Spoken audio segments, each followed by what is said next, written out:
जय श्री राम, जय बालाजी महाराज। भक्तजनों, आज हम आपको श्री रामचरितमानस के सुंदरकांड का वह सिद्ध प्रसंग सुना रहे हैं। हनुमान जी लंका में माता सीता की खोज के लिए जा रहे हैं। उस समय पहले उन्होंने छाया पकड़ने वाली समुद्री राक्षसी का वध किया और समुद्र को पार कर लंका में प्रवेश किया। वहां उन्होंने वन की शोभा देखी। मधुर पुष्प रस के लोभ से भौरे गुंजार कर रहे हैं। कितना अद्भुत दृश्य है।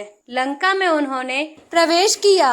नाना तरु फल फूल सुहाए, खग मृग बंद देखे मन भाए, सैल विशाल देखी के आगे, तापर धाय चढ़े उभय त्यागे।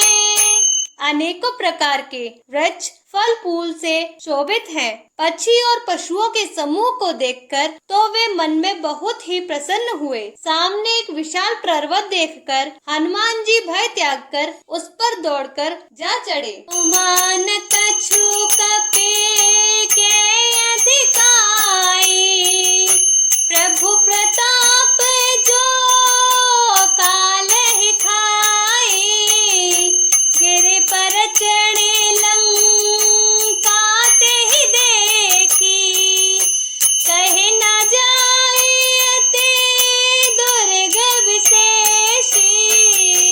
भगवान शिव जी कहते हैं, हे उमा, इसमें वानर हनुमान जी की कुछ बड़ाई नहीं है। यह प्रभु का प्रताप है जो काल को भी खा जाता है। पर्वत पर चढ़कर उन्होंने लंका को देखा। बहुत ही बड़ा किला है, कुछ कहा नहीं जाता। अति उतंग जल निधि जहु पासा, कनक कोट कर परम प्रकाशा।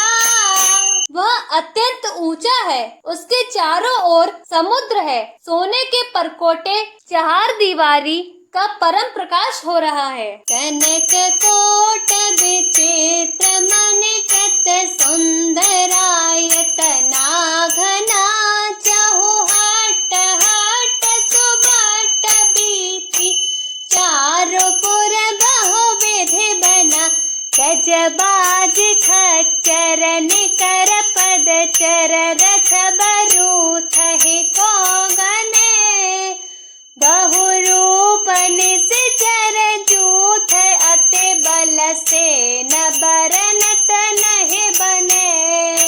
विचित्र मणियों से जड़ा हुआ सोने का परकोटा है। उसके अंदर बहुत से सुंदर सुंदर घर हैं। चौराहे, बाजार, सुंदर मार्ग और गलियां हैं। सुंदर नगर बहुत प्रकार से सजा हुआ है।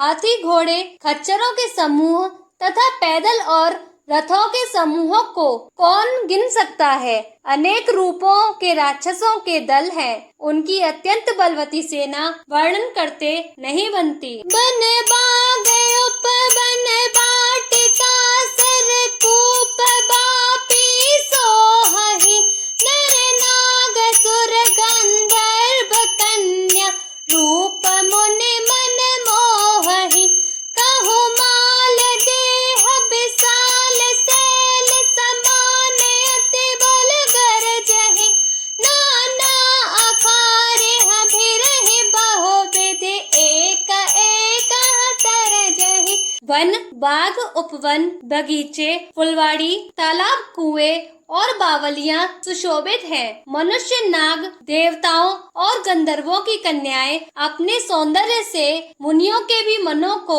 मोह लेती हैं। कहीं पर्वत के समान विशाल शरीर वाले बड़े ही बलवान मल्ल पहलवान गरज रहे हैं। वे अनेकों अखाड़ों में बहुत प्रकार से भिड़ते और एक दूसरे को ललकारते हैं। जतन भट कोटि बिकट तन नगर, चहु दिस रक्षहि, कहो महिष मानुष धेनु खर अज, खल निशाचर भक्षहि। एहि लागे तुलसीदास, एह की कथा कछु एक है कही, रघुबीर सर तीरथ शरीर, त्यागी गति पे है सही। भयंकर शरीर वाले करोड़ों योद्धा यत्न करके बड़ी ही सावधानी से नगर की चारों दिशाओं में सब ओर से रखवाली करते हैं। कहीं दुष्ट राक्षस भैंसों, मनुष्यों, गायों, गधों और बकरों को खा रहे हैं। तुलसीदास ने इनकी कथा इसीलिए कुछ थोड़ी सी कही है कि ये निश्चय ही श्री रामचंद्र जी के बाण रूपी तीर्थ में शरीरों को त्याग कर परम गति पावेंगे। पूरे रखवारे देखी बहो, कपि मन कीन्ह विचार, अति लघु रूप धरान से नगर करो पैसार। मंगल भवन अमंगल हारी, प्रभु सो दशरथ अजर बिहारी। राम सिया राम सिया राम सिया राम। श्री राम। नगर के बहुसंख्यक रखवालों को देखकर श्री हनुमान जी मन में विचार किया कि अत्यंत छोटा रूप धरूं और रात के समय में नगर में प्रवेश करूं। मस्तक समान रूप कपि धरी, लंका ही चले उसो मेरे नरहरि। नाम लंकिनी कनिशचरी, सो कह चले सी मोहि निंदरी। जानहि नहीं मरमु सठ मोरा, मोरे आहार जहाँ लगी चोरा। मुठि का एक महाकपिहानी, रुधिर बमत धरनी ठन मानी।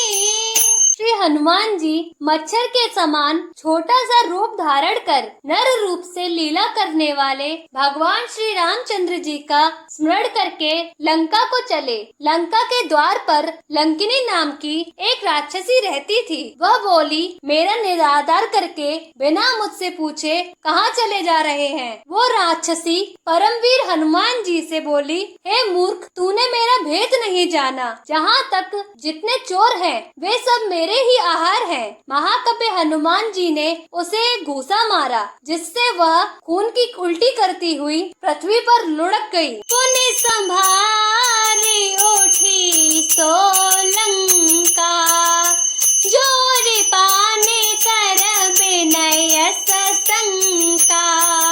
जब रावण है ब्रह्म वर दीना, चलत बिरंचे कहा मोहे चीन्हा। बिकल हो सीते कपि के मारे, तब जाने सोने से कर संघारे। सात मोरे अति पुण्य बहुता, देखे उन्नयन राम कर दूता। वह लंकिनी फिर अपने आप को संभालकर उठी और डर के मारे हाथ जोड़कर विनती करने लगी। वह बोली, रावण को जब ब्रह्मा जी ने वर दिया था, तब चलते समय उन्होंने मुझे राक्षसों के विनाश की यह पहचान बता दी थी कि जब तू बंदर के मारने से व्याकुल हो जाए, जब तू राक्षसों का संहार हुआ जान लेना।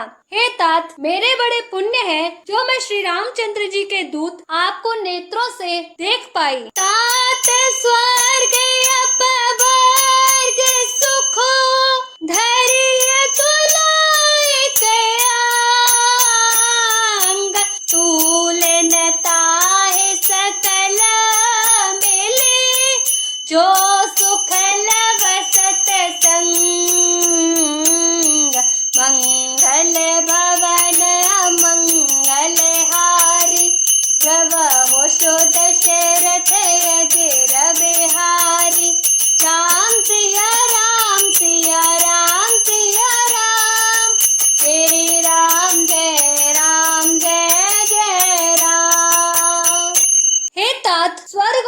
मोक्ष के सब सुखों को तराजू के एक पलड़े में रखा जाए तो भी वे सब मिलकर दूसरे पलड़े पर रखे हुए उस सुख के बराबर नहीं हो सकते जो लव क्षण मात्र के सत्संग से होता है। रवि से नगर की जय सब काजा, हृदय राखे कौशलपुर राजा, गरल सुधार पुकारहि मिताई, गोपद सिंधु अनल सितलाई, गरुड़ सुमेरु रेणु समताहि, राम कृपा कर चितवा जाहि, अति लघु रूप धरेउ हनुमाना, पैठा नगर सुमिर भगवाना। अयोध्यापुरी के राजा श्री रघुनाथ जी को हृदय में रखे हुए नगर में प्रवेश करके सब काम कीजिए। उसके लिए विष अमृत हो जाता है, शत्रु मित्रता करने लगते हैं, समुद्र गाय के खुर के बराबर हो जाता है और अग्नि में शीतलता आ जाती है। और हे गरुड़ जी, सुमेरु पर्वत उसके लिए रज के समान हो जाता है, जिसे श्री रामचंद्र जी ने एक बार कृपा करके देख लिया। तब श्री हनुमान जी ने बहुत ही छोटा रूप धारण किया और भगवान का स्मरण करके नगर में प्रवेश किया। मंदिर मंदिर प्रति करे शोधा, देखे जहाँ तहाँ अगणित जोधा, गय दसानन मंदिर माही, अति विचित्र कहे जात सोनाही, शयन किए देखा कपिते ही, मंदिर महु न दिखे बैदेही, भवन एक पुनि दीख सोहावा, हरि मंदिर तहा भिन्न बनावा। फिर हनुमान जी ने एक एक प्रत्येक महल की खोज की, जहाँ तहाँ असंख्य योद्धा देखे। फिर वे रावण के महल में गए। वह अत्यंत विचित्र था, जिसका वर्णन नहीं हो सकता। हनुमान जी ने रावण को शयन किए देखा, परंतु महल में जानकी जी नहीं दिखाई दी। फिर एक सुंदर महल दिखाई दिया, वहाँ उसमें भगवान का एक अलग मंदिर बना हुआ था।